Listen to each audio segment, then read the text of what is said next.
Hi guys, welcome back to Mike's Carp Adventures. So it's not very often you see scenes like this on the bank, but I thought that may just set us on nicely for what we're trying to achieve in this video. Winter carp fishing can be extremely tough, so it's really important that we obviously are staying comfortable, staying warm at all times, just so that, you know, look, if we don't catch, then at least we're not wishing we're at home in front of the fire. So the following 5 tips are my 5 tips that I've used personally. If you have some other ideas or some other things that work for you, please do leave them in the comments down below. Again, it's always appreciated. Give the thumbs up on the video for me as well. And let's get straight to it. So tip number 1. Okay then, so tip number 1 is layers, really important. None of the tips I'm going to give to you really are going to be much good if you're not wearing the right type of clothing. Now, that doesn't mean going and spending a fortune, that's definitely not what I'm saying here, but a good solid kind of thermal long johns, or you know, just a good solid base layer like these ones here that I personally use.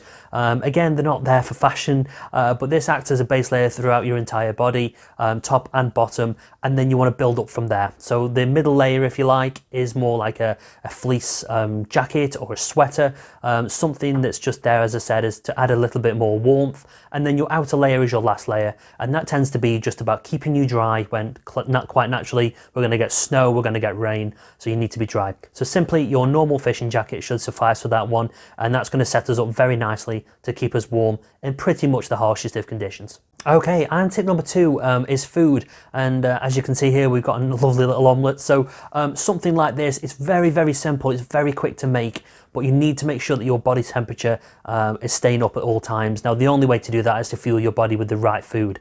So again, there's a number of different kind of recipes that you could use, but something as simple as this is going to be perfectly fine.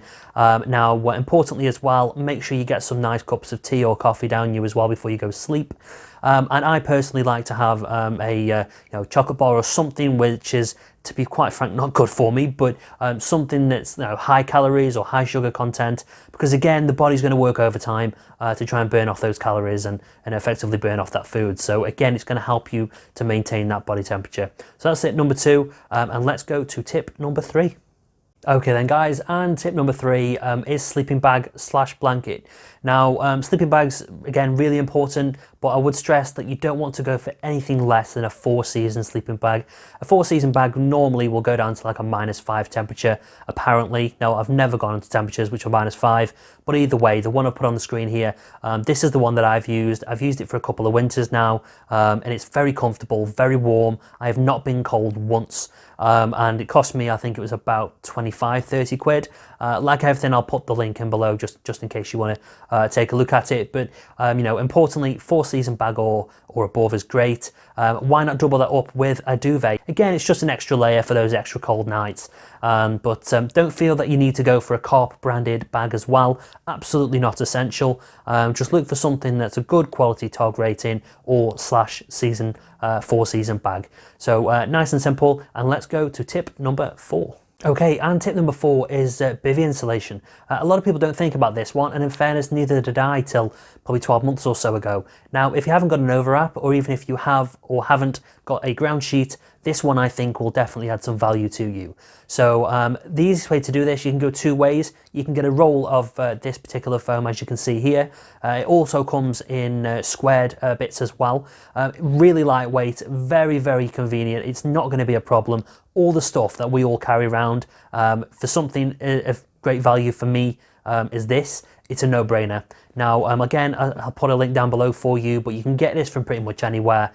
Just basically what you want to do is you want to create another kind of heat layer within the bivy. The only thing I will probably stress about this one is if you're going to do this, just keep a crack of the actual bivy door, keep that one open, just to let a little bit of the heat out, because again, you're going to end up with condensation no matter how good your bivy is, I find.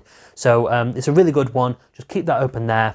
And just finally, to add on to this, if you do have, your rod hold all or anything that you're not going to use inside the bivy, pack it straight underneath your bed chair. Again, it's going to be an extra warmth layer. It's going to stop that cold air kind of penetrating the bed chair, and that's going to help you a lot more to keep warm. Okay, and tip number 5 is a hot water bottle. Now, again, this, for some people, I've seen comments on this one before, and to be fair, I think it comes down to the the Mr. Macho type scenario. Look, this isn't a beauty contest. This isn't about trying to look fashionable. At the end of the day, when it's cold and you're on your own, you're going to want to stay warm. Now, when we're making food, we're making cups of teas, just put a little bit more water in that kind of kettle, and then put this into a hot water bottle and keep it inside the blanket or inside the actual sleeping bag with you. Now, where you put that is up to you. There's a lot of debate on this, whether it should go by your feet or by your chest.